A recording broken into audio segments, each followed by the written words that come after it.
All right. Today we're going to be talking about cultivating habit change. So I like to start out our talks with something to inspire us. And so we know that our beliefs become our thoughts, and our thoughts become our words, and our words become our actions, and our actions become our habits, and our habits become our values, and our values are really where we live from and where that becomes our destiny. And so that is a Mahatma Gandhi quote that I think is just so empowering for us who are really looking to make some lasting changes in our lives this year. And so I want y'all to think about this quote as we go through the presentation today. So again, cultivating habit change, and I've named it 2.0 because I've added some new content that I'm really excited about sharing with y'all today. So my name is Abby Horton, and I am a registered nurse. I teach here at the Capstone College of Nursing here at UA, and I'm also a certified health and life coach. I'm a Wellbema ambassador for the Honors College, and I'm a wellness class educator. My contact information is abby.horton@ua.edu. So if you'd like to send an email or reach out after the presentation, I'd be more than happy to answer any questions that you might have. So another good quote, I think, to reframe how we're going to talk about habit change, because sometimes we think of habit change being an unpleasant process. This is a quote by Aristotle: "We are what we repeatedly do." So excellence then is not an act, but a habit. And so I think that's so true, because sometimes we think of ourselves as being, you know, kind of doers of things, and we are, but what comes back to the foundation for us when we think about habit change is individual decisions that we make every day. And so, excellence is something that we have to strive for and we have to work toward every day. We don't arrive at excellence, but really we create excellence through the habits that we choose to do every single day. And so we're going to think about that as we talk about how to actually establish and cultivate good, healthy habits. So two books that I highly recommend are Atomic Habits by James Clear and The Power of Habit by Charles Duhigg. And both of these are, really important works when it comes to thinking about habit change and personal development and growth, because both books really speak to the human experience and the challenges that we have to overcome to be able to show up really well in our lives and to be able to make lasting habit change. And so when we think about habit change today, we're going to talk about, really the habit change we need for health and wellness and in that context. But habit change can really look like things that you might do to be more productive at work. It might be changes that you make with your parenting. And so there are so many applications of what we're going to talk about today. Of course, it's easy to talk about it in relationship to health and wellness, but there's so many other ways that you can implement what we're going to really learn and kind of dive into today. Both of these books will give you a lot of great tips and context for this journey if you're looking at making lasting, sustainable change. So habit change, when we think about this, we know that positive habit change is really the foundation of health and wellness. And we know that habit change is necessary to achieve our goals and to meet our milestones.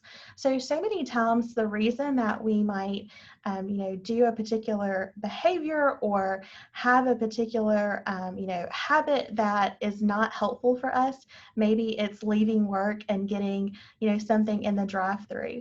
That is simply a habit that sometimes we don't even think about consciously. If you're like me, sometimes, you get on autopilot in your life and you are just driving on your way home, and all of a sudden your car is in your favorite drive-through line and you didn't really consciously think about that choice. Your car just knew to go there because, it's something o'clock, and maybe it's 5 o'clock and you're leaving work, and your car just automatically pulled up and ordered your favorite drink, and you kind of went mindlessly through that routine without even thinking about it. And sometimes we don't think about it until we're checking in on Facebook, or a friend or family member says something to us about oh, are you at such and such drive-through again? And I use that as kind of a silly example because we do that all the time, right? And any little change that you make, whether it's a positive habit or whether it's a not so positive habit, those are incrementally going to add up to, one day really have a bigger impact, a bigger change. And it's only then when we have those big changes or those big milestones that we actually see it was the culmination of some really good positive habits that led to this change, or it was the culmination of some not so positive habits that led to a drastic change. And so habits really are these micro decisions that we make every day, multiple times a day. And if you're like me in this too, this year has had a lot of challenges, and you may be dealing with decision fatigue. You may be having, just a lot of decisions coming at you at once, and you're having to really think through a lot of information and process that. So you may be mentally fatigued with all of those decisions. And so during those times of stress, you are going to default to the habits that you have cultivated and sustained the longest in your life. So you could have been on a health journey before March 2020 happened, and you could have been doing really great. And then you had all of this extra stress or workload, or whatever it looks like for your life, and you defaulted to those habits where you're in the drive-through, picking up your favorite fast food, or it could be unrelated to health, but you default to those because your brain, when it's under stress, just wants to feel safe. It wants to feel like it knows what to expect. And so even if you're participating in unhealthy habits, your brain is comforted because it knows what to expect. If you're feeling it, your body full of sugar and soft drinks and fast food, even though that's not healthy for you to do that all of the time, your body appreciates that because it knows what to expect. And so what we really want to think about is making habits something that we can change for the positive, something that we really cultivate and do on a daily basis, show up well for ourselves. And so when we do have stressors, and when we do have unprecedented years like this year, that our default, our baseline habits are so good that they're going to sustain whatever changes we're trying to make. So when we think about habits, we have to talk about goal setting. And so we need to have, long-term goals, which we are really great at coming up with long-term goals. What do I want my year to look like? Especially when we're ready to celebrate the new year and we're thinking about resolutions and things like that. We can come up with really grand and lofty long-term goals. But shorter term goals and daily routines that support those longer term goals are much more difficult for us. And we often don't hear people talk about what it is that I need to do on a daily, monthly, weekly basis to actually achieve those goals. So for shorter term goals, if your goal is to run a marathon this year, or maybe it's for 2021, if that's your goal, then you can't just sign up for the marathon and, buy your new workout gear and get your, runner's, packet and go run that marathon. You're going to have to do some things on a monthly, weekly, daily basis for you to actually be able to achieve the goal of running a marathon. And so that makes a lot of sense to us, and we would never do that. We would never show up unprepared to run a marathon. But some of our other goals that we set for ourselves are just as lofty, or just as grand, or just as worthy. And we do show up thinking that we don't have to make those daily, weekly, monthly changes to be able to meet those. And so we are really unrealistic about our expectations of what we can achieve, because we haven't thought about it being a marathon goal. And so I want to really encourage you to dream big and to think about what are some things that you can really, write down today to really change your life for the better. and have it be a marathon, level goal. But let's think about some shorter term and some, daily routine goals that we can set for ourselves so that we can make these things achievable and we can celebrate those wins together.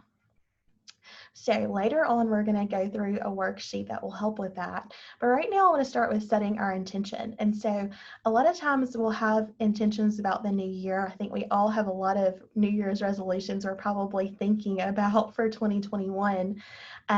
So, when we think about those are intentions that we're setting for ourselves that later become goals. And so Wayne Dyer actually talks about our intentions become our reality. And so whether we know it or not, we have to really think about how we're thinking about our lives and reflect upon, the thought life that we have. What is our inner dialogue? Is it more positive or is it generally a little bit more negative? Our brains tend to be more negative when we feel stressed or we feel uncertain, which certainly a lot of us probably have a lot of uncertainties in our lives, because that's a way of our brain protecting ourselves. So it doesn't mean that you're a negative person. It just might mean that you're going through a period of time where you have to really positively impact your inner dialogue. And so I want to encourage you to set an intention, whether it's for the day, maybe it's for tomorrow, maybe it's for the week or the month or the year.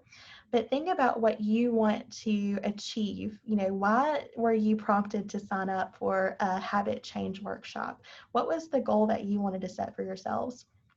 And so this is a really vague one, that you want to be the best version of yourself by your next birthday. I say some iteration of this every year. Well, by my next birthday, I'm going to have done this, or by the next year, I will have accomplished that. And so, of course, this is a great, starter, primer for what we're going to do with setting intentions, but we want to set something that's really specific and more measurable. And so it might be that I want to lose 10% of my body weight by my next birthday. And then that gives you a really clear deadline of when you want to achieve the goal and what it is the goal is. And it's measurable because you can step on a scale and know, did I really lose 10% of my body weight? So take the examples I'm giving you and apply those to your particular situations. And so setting the intention is the first step in really thinking about how you want to show up differently for your life. So the power of habit, we're going to talk about the, nuts and bolts of what it means to actually cultivate habits. So people recognize intuitively how much their lives are habits. We don't always acknowledge that though. And so there's a study by Duke University that talks about 40 to 45% of people's daily actions are habits or unconscious decisions. And so that might be, again, going through your favorite drive-through on the way home today, which certainly I do that a good bit without thinking about it. Or it might be, what you decided to wear today. Maybe you have, kind of a work uniform unofficially that you like to wear. Maybe it's that, you picked up your phone first thing in the morning after you turned off the alarm. There's so many things that are built into our daily routines that are habits, but they are really unconscious decisions. And the reason for that is because our brain has a powerful job of keeping us, alive and thriving and well. And if it had to think about breathing, if my brain had to consciously think about breathing, if my brain had to consciously make a decision every time I needed to make a decision, it would almost be debilitating. And so it's important that we stop and reflect, as often as possible, what decisions am I making without thinking about making those? We kind of mindlessly eat sometimes. And so, rather than talking about diets, I think it's important to talk about intuitive eating and mindful eating. And so those are some things that you can start to think about as you think about your goals and what changes you want to make. So when we have habits, we know that there's a cue for the habit. We know that there's a routine associated. We know that there's a reward for that, cue and routine. And then we form a habit, whether we realize it or not. And so I'm going to talk about how this habit loop gets us into a pickle when we're trying to make some conscious decisions to not stop at our favorite drive-through, or maybe it's that we want to go to the gym instead. And so the habit loop is set off by a cue, and that's the trigger that tells your brain that it needs to go into automatic mode, okay? So in autopilot. And then there's a routine, and that can be a physical routine, like getting in your car and driving home. It could be a mental routine, like maybe a ding or a bell or a buzz on your phone or computer, or it can be an emotional behavior. Maybe you got flooded with emotions, stress or panic because something went wrong, and you reach for a snack or a treat. And it's usually something sweet, but it's usually a carbohydrate. And it's usually because that is going to be something that actually gives your body a boost of some important neurotransmitters. And so there's really a good reason for reaching for that brownie or donut. Our bodies intuitively know from experience that those things are actually going to boost our feel-good hormones to help us overcome whatever stressor we've had. And so that reward is then the relief, usually. It's relief of the stress that we've just encountered. And so that's why it's so hard to break habits, because not only does our body do it automatically at times, we also get a huge reward, both a psychological and a physical reward by having whatever treat or reward we've given ourselves. And so again, here's the loop itself. And so at the center of it is a craving. And a lot of times, we're talking about, health and wellness and weight loss and eating and exercise today because it's a great, easy example, but this could be for anything. At the center of this loop is a craving, and we think that the craving is about the donut or about the brownie. We sometimes will eat if we're emotional eaters, which many people are. We think that we're feeding that, that craving for a brownie, when really the need might be release of stress. It might be needing to feel connected to people. So much of what we do, particularly in America and in the Southeast, we really celebrate and process even unhappy moments with food. And so we always have food at celebrations or ceremonies or different life events, milestone events. And so we can associate certain foods with comfort. And that's very individualized for each of us. When I hear the word chocolate cake or see chocolate cake, I think about my grandmother. When I have okra, no matter how it's served, I think about my grandmother, because those are the two things that she loved to make for our family. And so that is an emotional tie. And when I eat some okra or when I eat a piece of chocolate cake, that is fulfilling an emotional need, not just a physiological hunger. And so that's how we do things when we think about habits. We often will do that about so many things in our lives, not just food.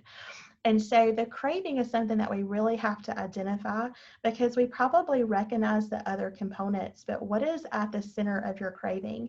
And if it's not really that chocolate cake, and if it's not really that, coffee on the way home from work, then you need to figure out what the craving is, because the habit's going to be hard to break if you don't know why you're doing the habit in the first place. And that can be something that's really emotional, especially if this is something that you've never considered before. And so realize that this might be stressful, and that's why you're probably reaching for some of the things that you are, like, the chocolate cake, the coffee, whatnot. So some common habit loops. There's a YouTube video here that goes into some good detail and gives some great examples. And I'll be happy for you to email me, and I can send you the PowerPoint, or you can just take a screenshot and put the link in your browser. It'll pull up a great couple of examples of how these habit loops work, but you probably already feel like you know what the habit loop is. So for us, if we're getting a donut and coffee, those go great together, right? The reward is that we're increasing our blood sugar. We're having some caffeine, which our bodies do usually get a good little boost from that. And we're getting a break. We're getting a mental and physical break because we've gone and gotten the donut and the coffee. There also may be some socialization there because, you are getting it in the break room, or you're going to your local donut store. And so there's lots of built-in rewards there. And the cue may have been that started that routine. It may have been that you had an actual drop in your blood sugar. Maybe you had a drop in your energy level, or maybe it was emotional. Maybe you felt overwhelmed. And so the cue are those things that you just don't really think about. And then before you know it, the routine is that you're getting your donut and your coffee, and the reward is that you get relief from that, that initial cue. And so it repeats itself. And so again, it could just be coffee, and it could be that you have a caffeine reward, and it could have been that the cue was that you had low energy. And so those are some common examples of how we see ourselves in these habit loops. And if this happens to you around 3 o'clock in the afternoon, which it does for many of us, me included, it's because that's when your body naturally has a shift in your cortisol levels. And your cortisol levels are the hormone that really mitigates your stress response. And so you have natural shifts, about 4 shifts in your cortisol every day. And so around 3 o'clock is when you're going to have a shift in those hormones. And that is when you're going to feel tired, when you start to feel like you're dragging a little bit, like you're fatigued. It's not just because it's the end of the workday, but it's because of that actual physiological shift that many of us are not aware of. I used to think it was because I was so used to getting out of school at 3 o'clock. School usually ends at 3 for students, K through 12. And then I became a nurse, and even though I knew about stress, I was like, well, it's because it's shift change. It's 3 o'clock. I've worked from 7 to 3, it's because of that. And then the more I started studying about stress, I realized it's really because it's lining up with that natural shift in your hormones, and your cortisol is going to drop a little bit. When your cortisol drops a little bit, then you're going to have that fatigue set in, because you've kind of lost that associated adrenaline with keeping you on guard and ready for the next thing, and you get a little sleepy.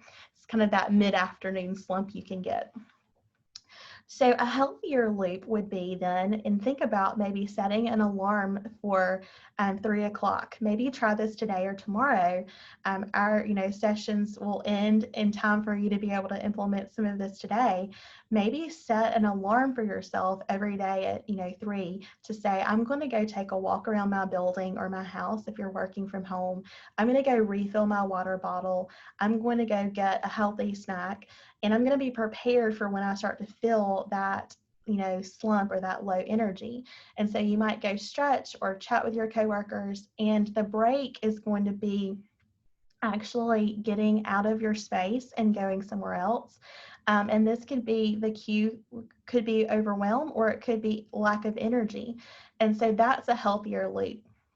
When you can actually start to think about the obstacles that you have, going back to the marathon example, that you're going to have some challenges when you're running a race. And so if you can think about the start and finish line of the races that you're running, whether, they're literal or figurative, if you can think about the challenges that you're likely to have and plan through how you're going to respond to those, you will show up as your best version of yourself, because you will have thought about, okay, when this happens, I'm going to respond in this way. And so you're not going to be able to eliminate probably having that lower energy around 3. But what you can do is you can think, instead of just defaulting to the donut and coffee, I'm going to set an alarm, and I'm going to intentionally get the water, get the healthy snack, take a stretch break or a walk break, and go ahead and preemptively, proactively take care of that, because I know it's coming. And oftentimes what we try to do is we try to just avoid the thing altogether. We try to do mind over matter and think, okay, I'm just not going to ever get tired again at 3. And then we get really disappointed in ourselves when that doesn't happen, because it's really unrealistic. We're human, and we're going to get tired. We're human, and we're going to be stressed. So it's more of, what can we do that's going to be positive, and what can we do where we don't get caught off guard, because our brains don't like that. So habit stacking is something that I think is really important to do. For me and for most of us, brushing our teeth is something that is so ingrained and so automatic that it's easy. It's one of those decisions that we make without thinking about it. And it's been ingrained in us since we were little. And so it's not hard to do for most of us. And so for me, what I would say is if I need to do a new habit, I always stack a new habit with brushing my teeth because I know I'm going to brush my teeth. It does not matter if I am running late in the morning. It does not matter if I barely have any toothpaste. It does not matter if anything goes wrong in my morning. I'm not going to leave my house without brushing my teeth. And so that may not be, kind of your keystone habit in the morning, but figure out what your keystone habit is, that it's the thing you're going to do even if you're running behind. You're going to do that before you leave. That's your keystone habit. And so for me, for a long time, I would buy supplements and supplements and supplements, and I would have them, on my nightstand, and I would have them in my, uh, you know, pantry. I would have them in the kitchen. I'd have them in the bathroom. I even had the overflow in my laundry room. And lovingly, someone in my household asked if we were running a supplement shop because I had so many supplements. And that was my reality, that I needed to think about, am I actually going to take these supplements or am I just going to purchase them? And so, it's a fun example to share because I hadn't had the self-reflection in place at that time to recognize that I was buying a lot of supplements but not taking them, and that I didn't have them in a place where I was going to think to take them. And so I moved all of my supplements to two spots, one to kind of house them, and the second spot was really where I would actually take those. And I put a cup of water by my sink at night, and I would put the supplements out on the counter where I would see them right next to my toothbrush and toothpaste. And every morning I did the same routine until it was a habit for me to brush my teeth and take my supplements together. And so that worked really well for me. And so then the next time that I needed to be able to do a habit, I would just say, okay, I'm going to now stack that habit. I brush my teeth, I take my supplements, and now I do this next habit. And that is something that works really well for others as well because it is a routine, it's a cue. It's using the same thing that you do to form a not so great, not so positive habit. It's using that same habit loop to then have a positive impact. And so think about what that could be for you.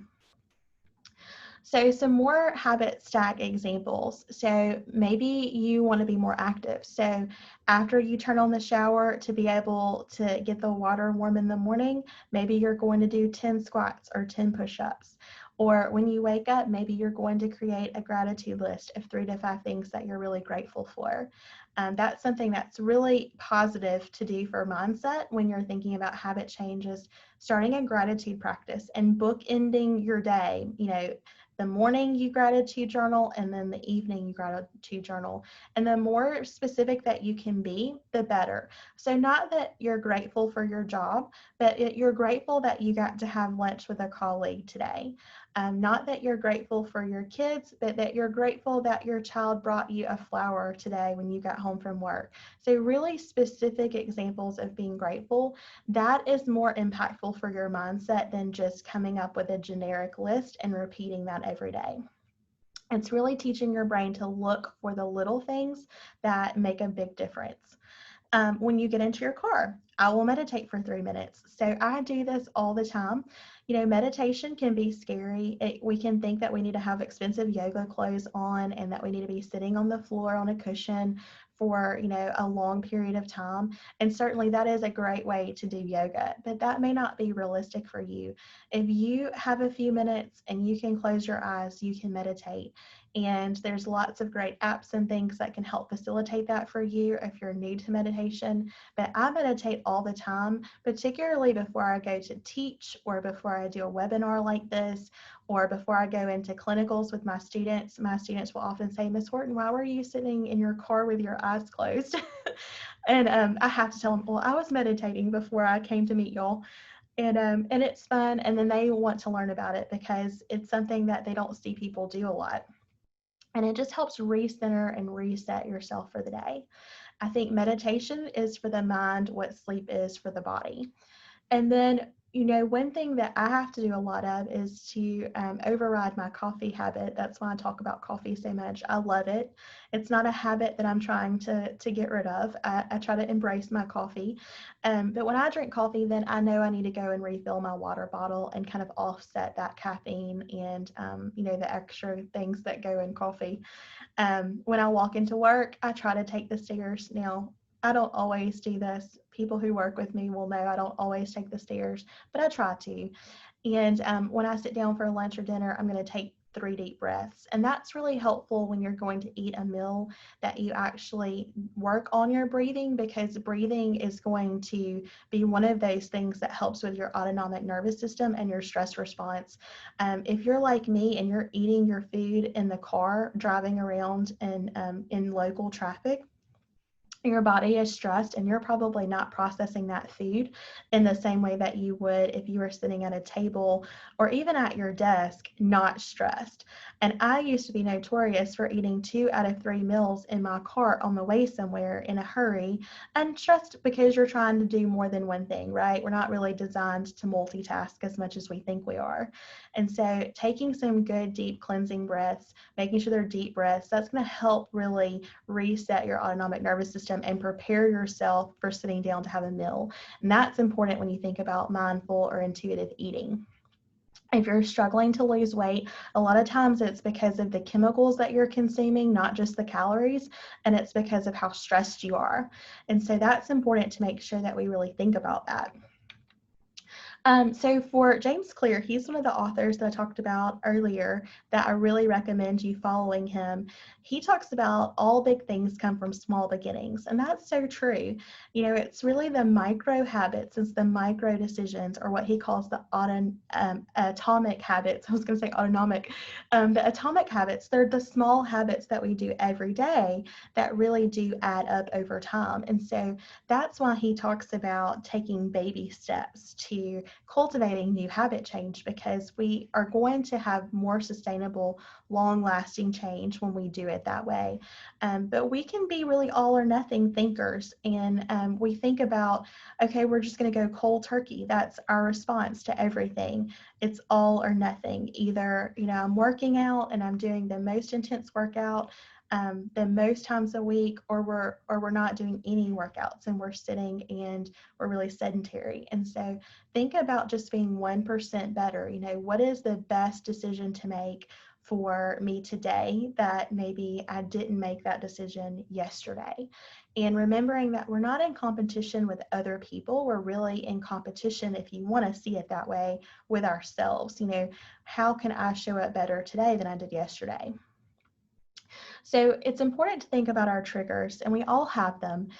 Remembering, that triggers are important to really identify as a first step in developing habit change is so important. We want to make sure that whatever is behind those habitual behaviors that we do, that we're identifying the triggers and we're trying to move past those, avoid them altogether if we can, or at least have a plan for what we're going to do when we do feel triggered.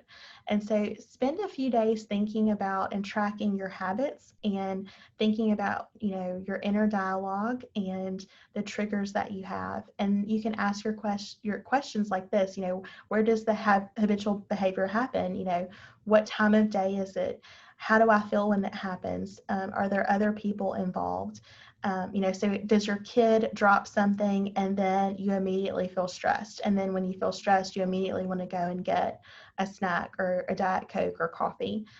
Does it happen right before or after something? So, are you feeling, stressed on your way to or from work, or right before bedtime if you have small children or grandchildren?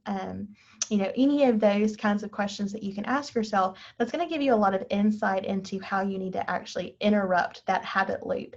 And interrupting the habit loop, like setting the 3 p.m. alarm, and saying, okay, I'm going to get up and walk and fill my water bottle now, is a prime example of how you do interrupt that habit loop. Is just proactively do something positive that would have, naturally, organically happened, and maybe you wouldn't have picked the best choice because you were kind of unconsciously, making decisions.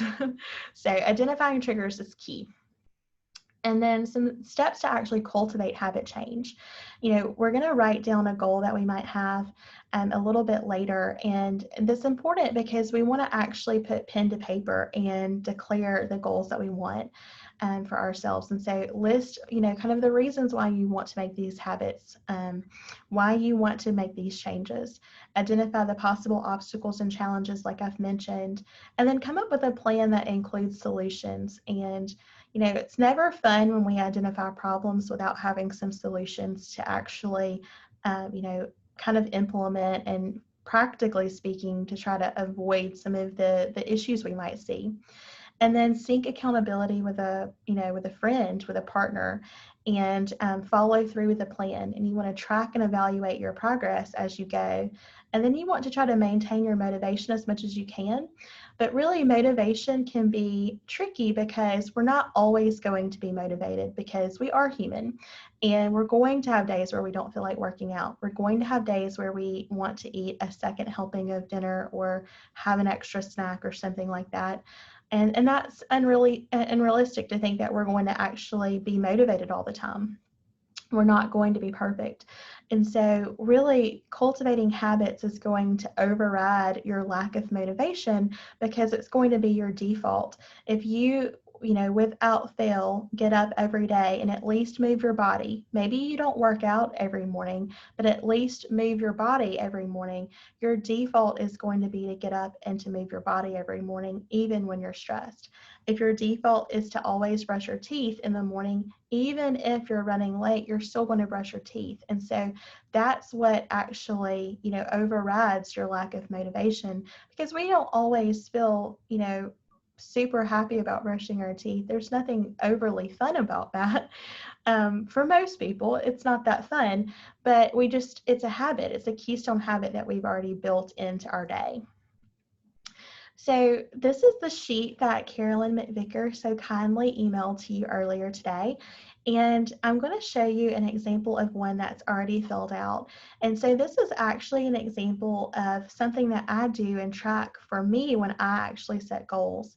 And because we all love Roll Tide Spirit and Coach Nick Saban, I love his implementation of what he calls the process. And when he talks about the process, he's really talking about personal development, growth mindset. He's talking about goal setting and habit change. And so when he talks about taking his players through the process, his process is really what we're describing here. And so he talks about focusing on the process of what it takes to be successful. And so when he talks about process, he really means process with a capital P. He actually has a plan for himself and for his players to develop them. And it all is around this idea that habits are foundational to success. And so we're going to move on to the next page so you can see what this looks like. But before we do, I just want to walk you through, you're going to identify a goal and write that down. You may not have one today, but you can think of one. You're going to think about an accountability partner. So someone that pops into mind that you can text and say, hey, I'm starting a new thing. Can I check in with you weekly about this? You're going to come up with a positive affirmation around your goal. And then you're just going to brainstorm in steps 1 through 10 some things that you would need to do to actually accomplish this. Because these are little mini projects, goals are, and they're not tasks to be just checked off. Goals usually are going to actually require multiple steps. And so that is an actual project. And so brain dump or brain drain a list of things that you would need to accomplish. And then we're going to walk through the steps of actually putting that into a plan. You're also going to commit to a deadline, because we want these goals to be SMART goals, specific, measurable. You want them to be attainable and realistic, and you want them to be timely. And so that's important to keep in mind. So if your goal, going back to the, wellness and, health aspect of this program, losing 10% of your body weight has some dramatic impacts on your health and your overall well-being. And it's also a good win. It's achievable, but it's something that's going to make you feel like you've accomplished your goal. And so if this were for me, then I would say lose 10% of my body weight in 3 months. That's usually an achievable goal for most people. My mentor is Summer. My friend Summer lives in Florida, and she is my accountability coach.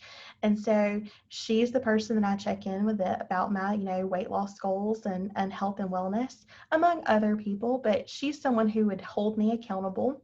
It's usually good if this is not a partner or a spouse or a best friend, because you may not want your best friend or your partner or spouse pointing out some things to you. If you have that relationship, then great. But have your accountability partner, somebody that you can text after the session ends and tell them, hey, I've got some new goals. I want to check in with you. And that's going to be your homework, is finishing this sheet and texting your friend. A positive affirmation around this goal might be that I'm going to nourish my body and give it rest, right? So we don't want to put something negative there. We want to really say, I'm going to take care of my body. And if I take care of my body is going to take care of me. And then some things that you might do, and I didn't complete the list because I think that's realistic. We're probably not going to all have 10 things listed out today. But think of some things that you can do, like stepping on the scale is going to be the first thing you need to do if you're going to lose your body weight, because you need to know where you're starting. You need to have a starting point. Going back to that marathon, we all have a starting point. If you don't have a scale, then you're going to need to figure out a way to do that on your list. So maybe it's that you go buy a scale. Maybe it's that you borrow a scale. But you've got to step on the scale and know where your starting point is. And so brain dump a list of things that you want to do, and then you're going to go over to the mini goals, and you're going to pick the 4 that feel the most appropriate to do. So there's going to be some things that you naturally have to do in order, like stepping on the scale. And then there's going to be other things where you have choice there. And so, you might need to find someone to walk with. Walking is a great way to start an exercise or weight loss program. You need to begin walking 30 minutes a day if you can. Maybe it's 10 minutes a day if you need to start out slow. You might need to change your meals. So you might need to come up with a new meal plan. And that doesn't mean a diet, but it just means a new way of eating. And so I always recommend the JERF method of just eat real food.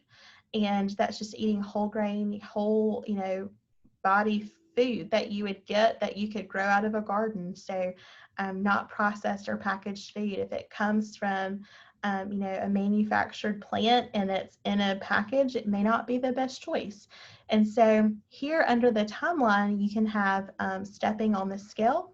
So I'll move my cursor where you can see. So that's going to be today. And I always have every goal start today, because you never want to put off your goals for tomorrow or another day. So always start today, always start right this minute. So today I'm going to step on the scale. And in 2 weeks, by this point, I want to have a meal plan together. So you could actually put the date for 2 weeks from now, or you could just put 2 weeks.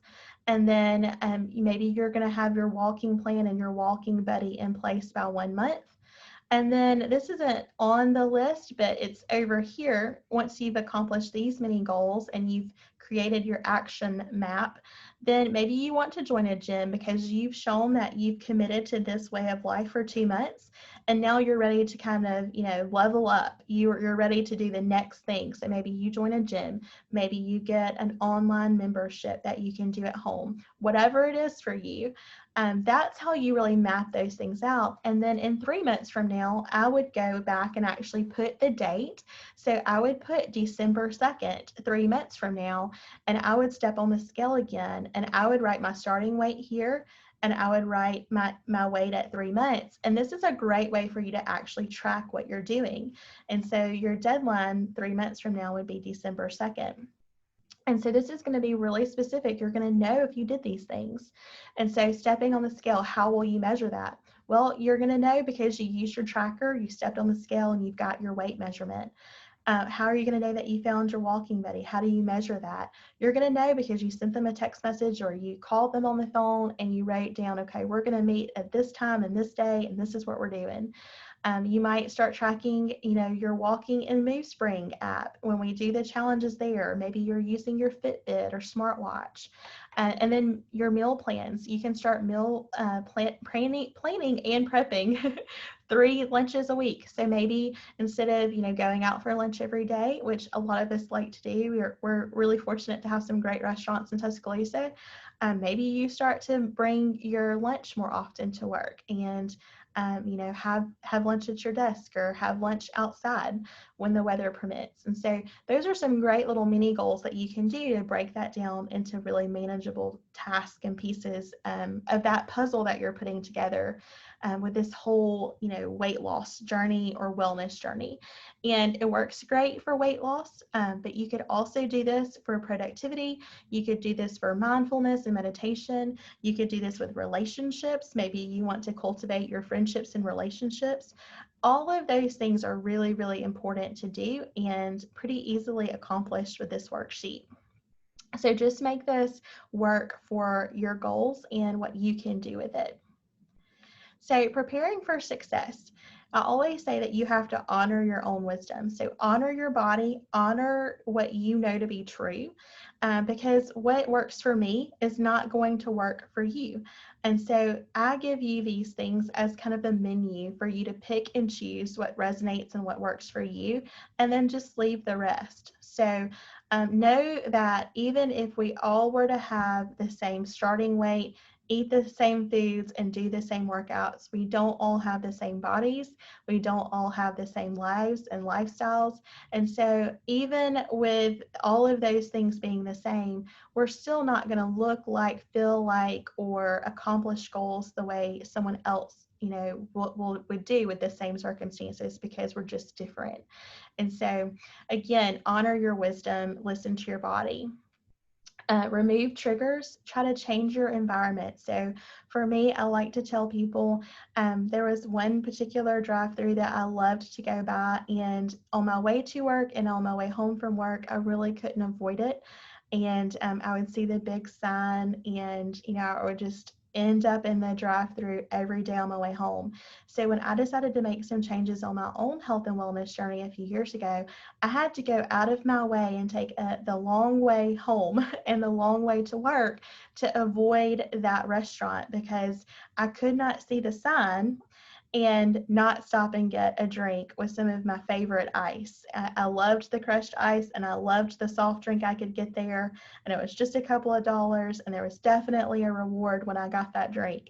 And so, I used to do it once a week, and then it became an everyday habit, like those habits do, right? Because we feel good, and when we feel good, we want to feel good again.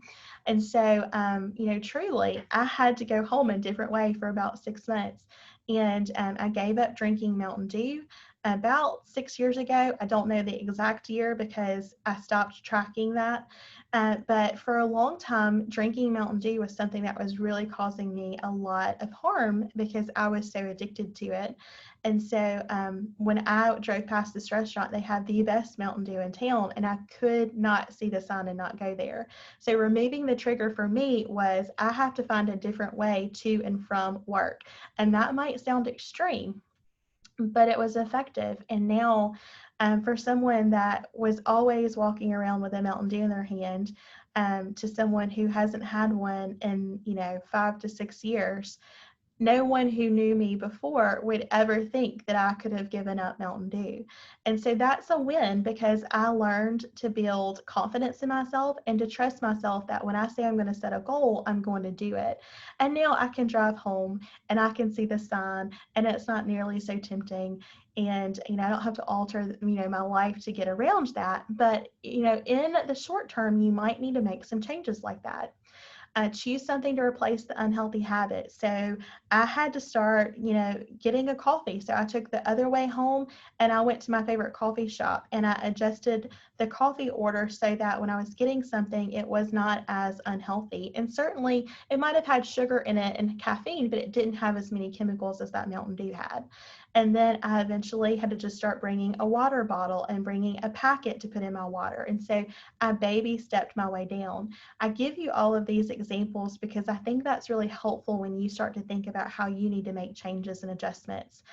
When we just tell you, lose your 10% of your body weight and change your mindset, and we don't give you the practical part of it, I think it can be really discouraging when you hit a snag and you don't exactly know how to change or adjust with that. So hopefully this gives you some inspiration. Visualize yourself changing. That's so powerful. If you talk to Coach Nick Saban, if you talk to, especially people who play golf, they're really big about mindset and visualization.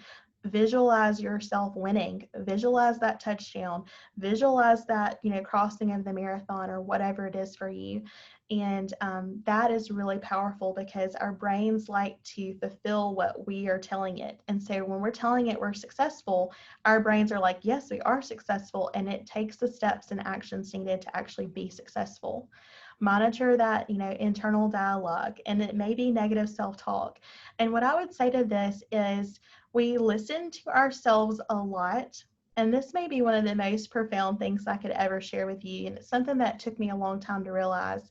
We listen to ourselves, especially the negative inner critic in our kind of internal dialogue a lot, but we don't often talk back to it, right? We're kind of taught not to.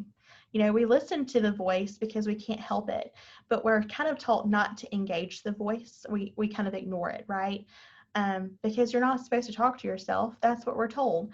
But talk back to that negative voice. So when it tells you that you can't do something, say out loud, yes, I can. I can avoid that drive-through. I can lose 10% of my body weight.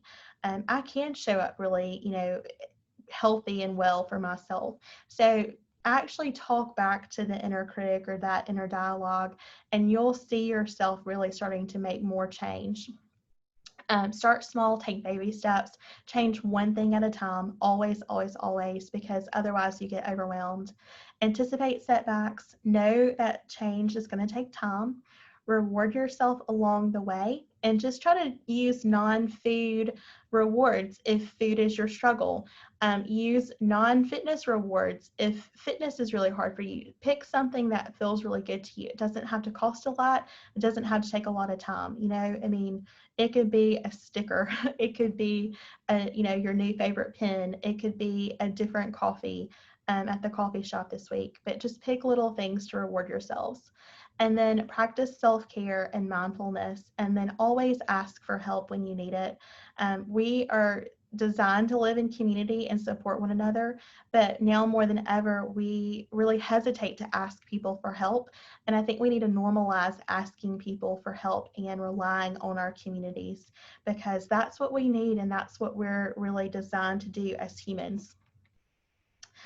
And be persistent. So a study in the European Journal of Social Psychology found that it takes about 66 days to form a new habit. So we often hear 21 days, but it's really more like 66 to 90 days. So that's why I always set goals for 9 months. I also think it's really helpful to think about the year in terms of quarters. And so, if you run your life like you run a corporation or a business, we can show up so well in our work, but then we don't do those same things that we know to be successful in the workplace for our home life or our personal life. And so be the CEO of your health and wellness journey and start really thinking about how you can, track your goals, show up for yourself, commit to 66 days or commit to 90 days, and really start to track your progress. Maybe you want to make a tracker or a countdown. That's really helpful for people. One habit tracker that's here that you can find available online for free. There's one here at Paper Trail Design, but there's many others that you can use. And you would just simply use this for your months, where you can just track it daily, and then you would write down your goals and you can track those and come up with rewards for yourselves. And then remember that finding balance looks different for everyone. And so it's also going to look different during different seasons. And I think we probably all feel that when, we have seen, so many changes and adjustments we've had to make since March and since the pandemic. We've all been asked to do things and had to stretch ourselves in ways that we didn't anticipate in January. And so it really speaks to the resilient spirit that we have as humans and how we can do so much more than we think we can. It's just that we have to overcome our mindset sometimes to be able to reach those goals. So these are called Karens. They're stacked stones, and you see that they're all in balance, but their balance all looks different. And so I think that's a great visual for remembering that we're all unique and we all have special challenges, and we all have to do what works for us, and that's okay. That's great. We all want to be different because that's what makes, our community so wonderful and thrive so well. And then you want to really create awareness. So challenge any negative beliefs that you might have.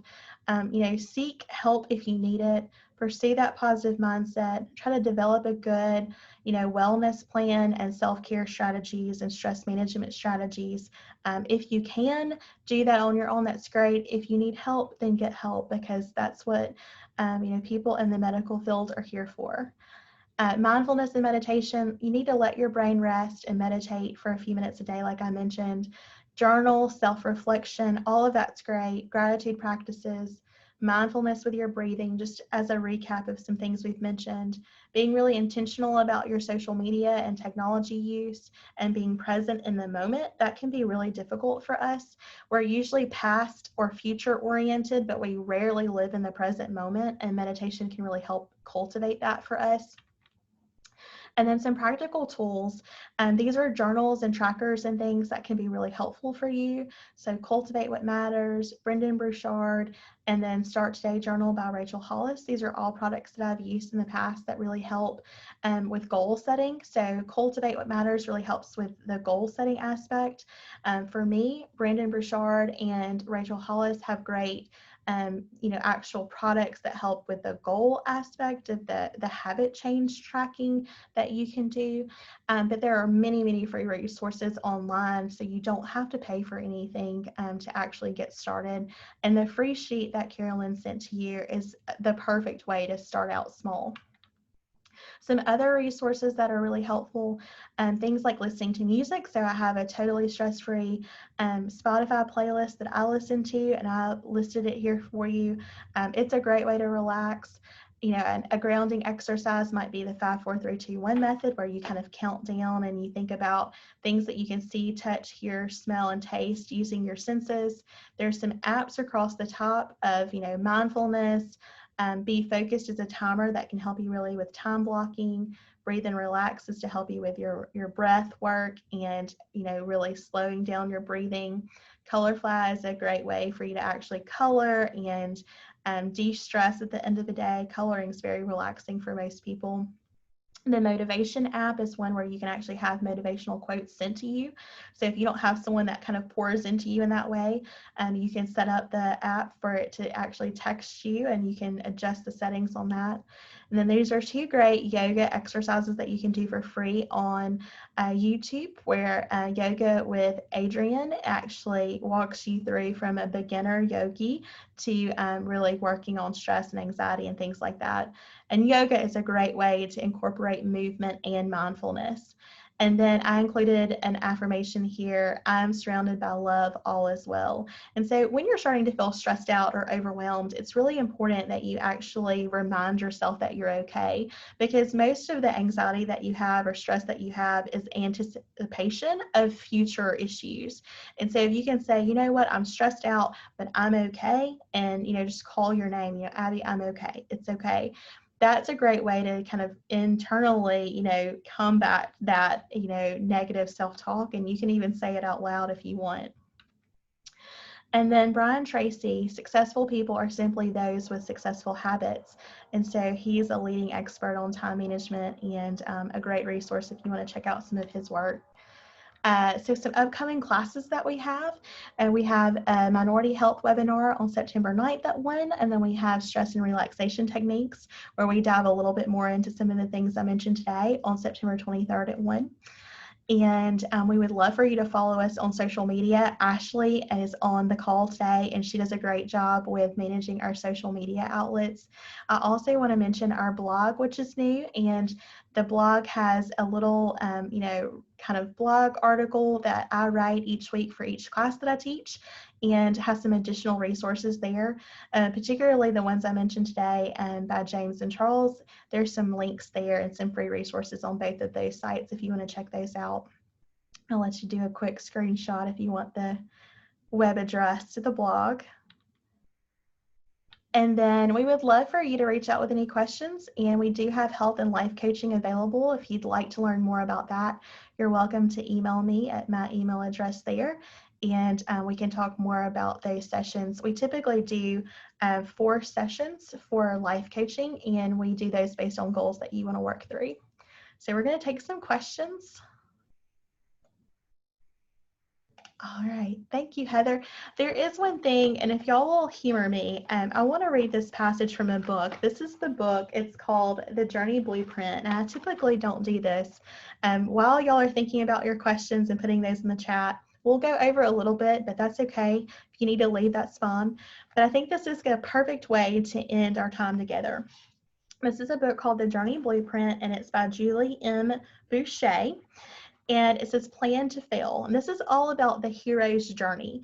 And so the hero's journey is something that you see in literature, but it's also something that we're called to when we do personal development.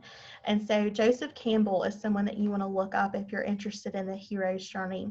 But it says, tell me if this sounds familiar. For either yourself or someone you know, after feeling like you needed to make a change for a long time, you finally decide that the moment has arrived. You're going to do it. You're going to take the plunge. If you're anything like me, you make a bunch of plans, schedules, and lists. You buy all the appropriate tools or supplies. You are excited and you know that this time change is really going to happen. For most people, the happy feelings end as soon as you actually start acting on the plans. As you start to make the changes, you find that your plans were painfully unrealistic. The path becomes quickly rocky, painful, and disappointing. The way things are supposed to work is nothing like your experience. You force yourself to keep going and going, but at some point you slip up, and slipping up means you're a failure. You return back to your normal routine, berating yourself for being weak, promising yourself that the next time will be different. How familiar is that, right? If this has happened to you, please know that you're not alone. Failure is an integral and crucial part of the learning process. Despite the messages we receive from society at large, learning to see failure as a teacher, as feedback instead of a terminal state, changes our experience dramatically. We are bombarded each and every day with promises of quick results, of rapid improvement, of immediate changes. While these claims may be able to produce results, the results are rarely sustainable. The programs and promises are trying to jump ahead in the process without creating the actual changes that would be needed to sustain these improvements in the long run. What happens more often than not is that we accept the call and want to believe that that's all it takes. It is like thinking, I want to change, therefore I have changed. We try to skip to the end of the process without paying the price. Ultimately, the trials and temptation phase of the journey takes up the bulk of the time. It may take more time than we want. In fact, it usually does. But if navigated correctly, we will go from being a novice to being competent. Knowledge and skills do not come cheap, but the price we pay is absolutely worth it. Does that not sound like a Bear Bryant quote? Very much so. The price of victory is high, but so are the rewards. Remember, the struggle is the point. We question whether change is worth it. We question if our pathway is sound or will really lead to change. Without putting strain on our muscles, without pushing them past what we know they can do, we cannot become stronger. This is true in almost every facet of our lives. Struggle, done correctly, builds us up more powerfully than any other method. We may be able to cheat the system temporarily, but for long-term change, there are no shortcuts. Y'all, that is such an inspiration to me, and I hope it will be for you. Thank you, Heather, for the compliment. Mandy, yes, this video will be loaded onto the wellness page sometime this week. And so, yes, absolutely. Please come back and watch it or share with your friends. We'd love for you to do that. And I'll be happy to take any questions that y'all might have. Thank you, Susan. Y'all are welcome to unmute if you have a question, or you're welcome to put it in the chat. Or if you just want to leave feedback, that's great too.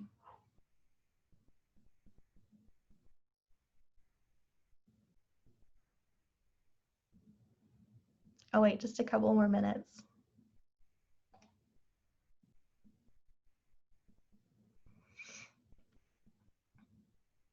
Thank you. I'm glad this was helpful.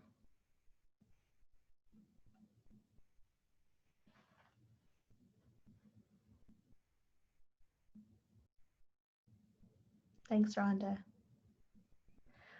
All right. Well, I don't see any other questions. I have one in the Q&A. Hang on just one second. Oh, just thanking for the session. You're very welcome, Hannah. Thank you. All right. Yes, we would love to have you join us for coaching. Just send me an email. It's right here on the screen for y'all. Just send an email about life coaching and I'll be happy to get back with you. Thank y'all so much for coming. I really appreciate it. I do have another question in the Q&A and it says, can you send the slides? Yes, if you will send me an email, that would really help me out. So if you'll send your email to me, or if we have more than a handful that want the PowerPoint slides, then we can just send it out to the listserv and that might be easier. So just let me know if there's more of you that would like them. Otherwise, just send me an email and I'll send them to you. All right. Well, thank y'all so much for being here. I hope y'all have a great rest of your day and roll tide, guys.